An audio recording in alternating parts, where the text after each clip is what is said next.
রাধে রাধে, নমস্কার। সবাই কেমন আছেন? আশা করি ভালো আছেন, সুস্থ আছেন। আমিও তোমাদের ভালোবাসাতে ভালো আছি। হ্যাপি লাইফ টুম্পার ঘরেতে তোমাদের সবাইকে স্বাগত। সকালবেলা নতুন একটা দিনের সাথে নতুন একটা ভিডিও নিয়ে চলে এসেছি। তোমরা অবশ্যই পাশে থেকো, সুস্থ থেকো, আর আমার ভিডিওটা অবশ্যই দেখো, কোনো স্কিপ করো না। কিন্তু আমাকে যদি ভালো লাগে, আমাকে যদি বোনের মতন মনে হয়, আমার পাশে থেকে যে আমার ভিডিওটা দেখে, ঠিক আছে? আর কি বলবো তোমাদের, সকালবেলা উঠেই তো ওই এক গল্প, কিন্তু এইসব গল্প করতে তার ভালো লাগে না। ভাবি তোমাদের সাথে নতুনত্ব কিছু একটা কথা বলি। আমাদের মেয়েদের লাইফটাই দেখো কি সুন্দর, হ্যাপি লাইফ, তাই না? লাইফটা সত্যি আমরা হ্যাপি। আমরা যেটাকে হ্যাপি নেব সেটাই আমাদের হ্যাপি লাইফ। আমরা যেটাকে দুঃখ নেব সেটাই আমার দুঃখের লাইফ, তাই না? আমাদের লাইফটা কিন্তু সত্যিই সুন্দর, আমরা সেটা ভালোভাবে নিতে পারি না। কিন্তু কি বলতো, সকালে উঠে বাচ্চা সামলানো, হাজব্যান্ড সামলানো, সংসার সামলানো, এটাও তো আমাদের একটা সুন্দর লাইফ না? আমরা এটা দেখো, আজ বেশি পড়াশোনা করলেও তাদের চাকরি করে সকালে উঠে তাদের কাজ করে বাইরে বেরিয়ে কাজ সব কিছু করতে হচ্ছে, তাই না? আর অবশ্য আমরাও পড়াশোনা জানি, আমরাও সংসারের কাজ করছি, আমরা নাই বাইরে যাচ্ছি না, তবু আমরা তো সংসারে তো কাজ করছি। আমি মনে করি মানুষ কখনো আলাদা না, সবাই এক। কিছু কিছু মানুষের শুধু মেন্টালিটিগুলি আলাদা থাকে। যাই হোক, বেশি মনে হচ্ছে একটু জ্ঞান দিয়ে ফেলছি, যেহেতু আমার দিদি ভাই, দাদা ভাই সবাই আমাকে দেখে, তাদেরকে দেখে আমার এত ভালো লাগে, আর সবার ভিডিওটা দেখে আমার এতটাই পছন্দ। আমার বাড়ির সবাই দেখে, মজা করেই দেখি, আর খুব ভালো লাগে। আসলে কি বলতো, ইউটিউবে এসে না আমার মনটা আগের থেকে অনেক ভালো আছে। আসলে সংসার হয়ে গেলে জানোই তো, বাচ্চা নিয়ে, ফ্যামিলি নিয়ে, মধ্যবর্তী সংসার, তাহলে তো আমাদের কত সমস্যা থেকে থাকে। তবুও সেরকমভাবে বেঁচে থাকার চেষ্টা করি। আর বেঁচে থাকার হাজব্যান্ড তো খুব একটা খারাপ না, খুবই ভালো। কারণ সে আমাকে বিয়ে করে আমাকে অনেক সাপোর্ট করেছে। আজকে আমি যা কিছু সবই ওর জন্য। আমি তো ওকে ধন্যবাদও বলবো না, ওকে অন্য কিছু বলে ওকে ছোটও করবো না। কারণ ও যদি পাশে না থাকতো, আজকে তোমাদের সাথে কথা বলতে পারতাম না, নতুন নতুন বন্ধু বান্ধবী দিদি ভাইদের হতো না। আজকে ও আমাকে এতটাই প্রেশার দিয়ে আমার ঘরের মধ্যে থাকি আমি একা একা, বা মেয়ে নিয়ে, সংসার নিয়ে একা একা বলবো না, ফ্যামিলি নিয়ে, কিন্তু আমাকে বলে, টুম্পা তুমি বাইরে কারোর সাথে কথা না বলে যদি তুমি এরকম একটা সারা লাইফস্টাইল যদি একটা ছাড়ো তোমার, তাহলে অনেক ভালো হবে। তাহলে তোমার মন মেজাজ ভালো থাকবে। তাহলে আমি বাড়ি থাকতে পারি না, তুমি আমার সাথে কথা বলতে পারো না। আমিও তো সেটা বুঝি, আমরা তো বাইরে থাকলে হাজারো লোকের সাথে কথা বলি, আমাদের তো মন মেজাজ ভালোই থাকে। আমি ভাবলাম না, সে তো ঠিকই বলে, সে তো কত কেয়ার করে আমাদেরকে, তাই না? কারোর হয়তো বোঝা যায়, কারোর হয়তো বোঝা যায় না। কেউ ভালোবাসা দেখায় আর কেউ ভালোবাসা দেখায় না। আর হাজবেন্ডদের ভালোবাসা না দেখানোটাই বেটার আমি মনে করি। কেন, ভালোবাসা সবসময় গভীরতা হয়, ভালোবাসা কখনো উপর থেকে হয় না।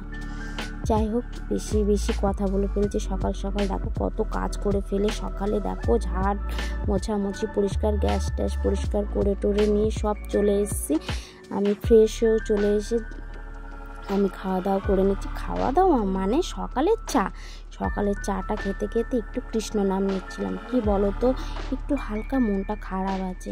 আসলে মনটা খারাপ এই কারণেই আছে, মেয়েটাকে নিয়ে একটু ভুগি। 12 জনা 12 কথা বলে, ভালো লাগে না। আমার মেয়েটা ঘরে থাকে, আমরাও ঘরে থাকি। কথাতে বলে না যে কি, ঘরের খাই ঘরেরই থাকি, কিন্তু বাইরের লোকের জ্বলে যায়, এটাই হচ্ছে কথা। কিন্তু বাইরের লোকে বলে নাকি এ বাচ্চা ভালো না, ও বাচ্চা ভালো না, তখন শুনতে কতটা খারাপ লাগে বলো না? নিজের বাচ্চা কখন যতই খারাপ হোক ততই ভালো, কিন্তু আমার বাচ্চা এমন কিছু করেনি যে লোক বাজে কথা বলবে। কিন্তু ওই যে লোক বাজে কথা বলে, আমার একদম শুনতে ভালো লাগে না। কি বলো তো, তাদের বাচ্চাগুলো এত খারাপ কাজ করে, এত খারাপ জিনিস করে, তারাও বলে ও ভালো না। যাই হোক, তোমাদের সাথে অনেক কথা বলে ফেলছি। দেখাতে ঘর দোর সকালে কত গুছিয়ে ফেলেছি, আবার অগোছালো হয়ে গেছে। অবশ্য খাটটা গোছানো হয়নি, সকালে কিন্তু অনেক কাজ করেছি, তারপরে দেখো অগোছালো। যেহেতু এরা ঘুম থেকে উঠে পড়েছে, আর এরা ঘুম থেকে উঠে পড়লে তো আমার গোছানো জিনিস ওদের পছন্দ হয় না। এই জন্য দেখো, ওই সকালে উঠে সব অর্ডার শুরু হয়ে যায়। আমার হাজব্যান্ড কিন্তু অত অর্ডার করে না, করে তো হচ্ছে আমার মেয়ে। এই যে ব্রেড দিয়ে বাটার দিয়ে সেঁকে দাও, এটা করে দাও, ওটা করে দাও, এটা ভালো হয়নি ওটা করে দাও। তাহলে কি বলো তো, কত কাজ কত কিছু করতে হয়। লোকের কথা বলতে বলতে নিজের ঘরের কত কাজ করে ফেললাম, তোমাদের সাথেও কত কিছু শেয়ার করে ফেললাম। আসলে কি বলো তো, তোমার এখন ফ্যামিলি হয়ে গেছে তো তোমাদের সাথে অনেক কিছু শেয়ার করতে আমার ভালো লাগে। আসলে কি বলো তো, বাচ্চা বড় হয়ে গেলে না বাইরে লোকের কথা শুনলে না খারাপ লাগে।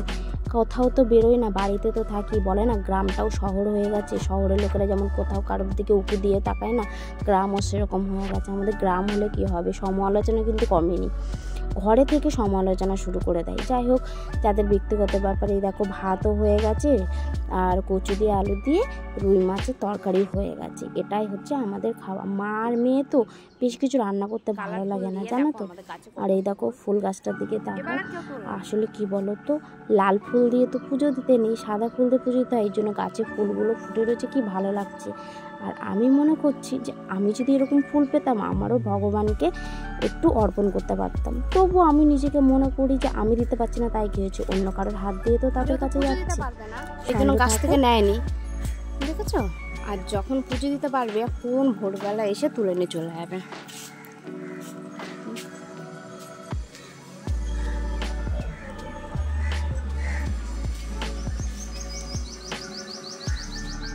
এগুলো সব পরিষ্কার করেছে।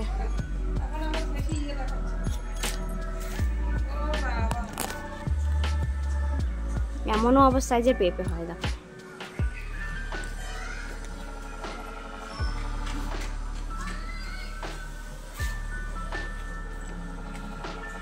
ফুলগুলো দেখো কি সুন্দর লাগে। আমার এই গাছগুলো খুব সুন্দর লাগে, খুব ভালো লাগে।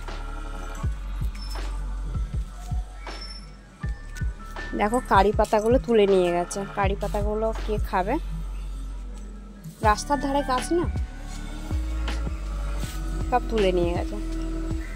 কি সুন্দর হয়েছে।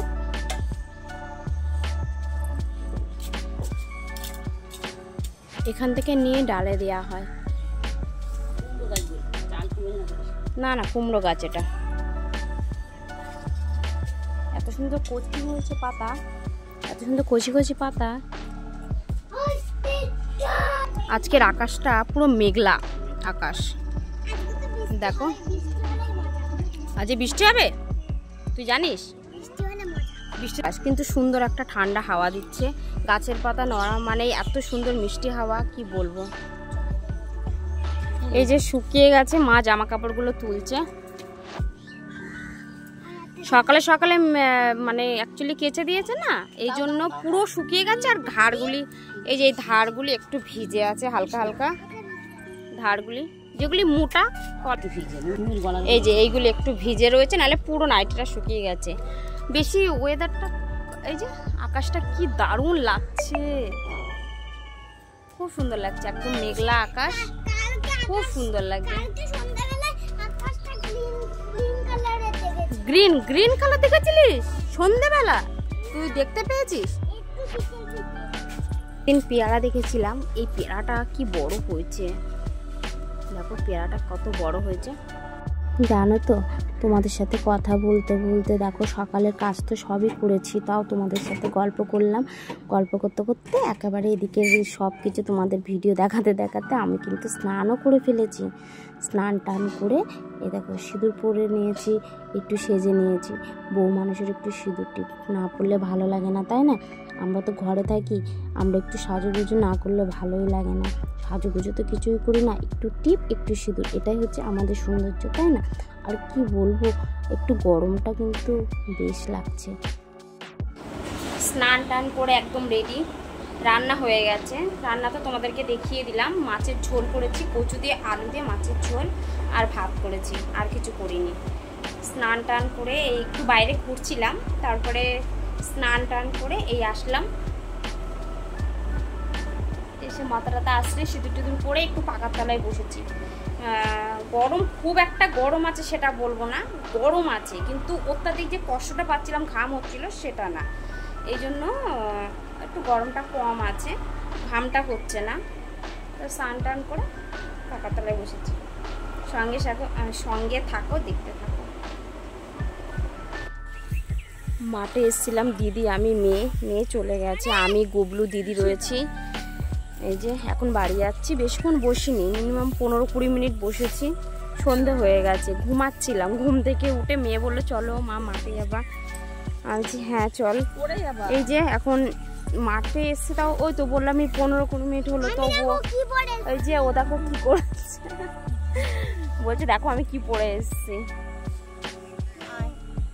এই ফটো তুলি, এটা রাখ নিচে, নে এখানে দাঁড়া, তো মার কাছে দাঁড়া, থাক।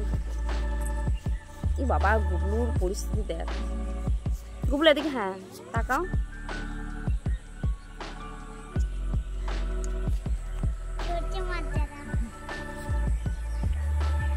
এই যে এবার বাড়ির দিকে যাই, রওনা দিই, সঙ্গে থাকো, সাথে থাকো, আর আমাদের জার্নি দেখতে থাকো। এই দেখো ওর অবস্থা দেখো, এ ভাই খুলে গেছে পুরো। সারাদিনে সব কাজ কমপ্লিট করে ঘুমিয়ে বিকালে একটু মাঠে গেছিলাম। সারাদিন বাড়ি থাকি তো ভালো লাগে না, একটু মনে হয় বাইরে ঘুরি। বাইরে ঘুরেও তখন কারোর সাথে কথা বলে লাভ নেই না, জানোই তো এখন কথা বললেই কত কিছু, বাপরে বাপ। যাই হোক এর থেকে মাঠে যাওয়া অনেক ভালো, মাঠে গিয়ে বসে থাকি। যাই হোক ঘরের মধ্যে চলে আসলাম, এসে দেখলাম সব দুপুরের যত কাচাকুচি ছিল জামা কাপড় অনেক দিন গোছানো হয়নি, তো 2-3 দিন তো হবেই। সুব্রতও পাচ্ছিল না, আর এই জন্য মেয়েকে বললাম আমি গুছিয়ে দিচ্ছি, তুই রেখে দে, কেননা তাড়াতাড়ি কাজ করলে, হাতাহাতি কাজ করলে হয়ে যাবে তাড়াতাড়ি। মেয়েটাও খুব কথা শোনে জানো তো, ও বাইরে বেরোয় না, কারোর সাথে কথা বলে না, ও আমাদের বাড়িতে থেকে ও মানে একটা সুন্দর লাইফ করছে, সেট করছে। আসলে কি বলতো, বাচ্চা মানুষ তো, আমরা তো অনেক খেলাধুলা করেছি, ওরা তো খেলাধুলা করতেই পারে না। এই যে সন্ধ্যাবেলা গোছানো টোছানো হয়ে গেছে, চাটা খেতে বসবো, তোমাদেরকে একবার ঘুরিয়ে দেখে দিচ্ছি। এই যে রাতের খাবার ভাত আর মাছের ঝোল।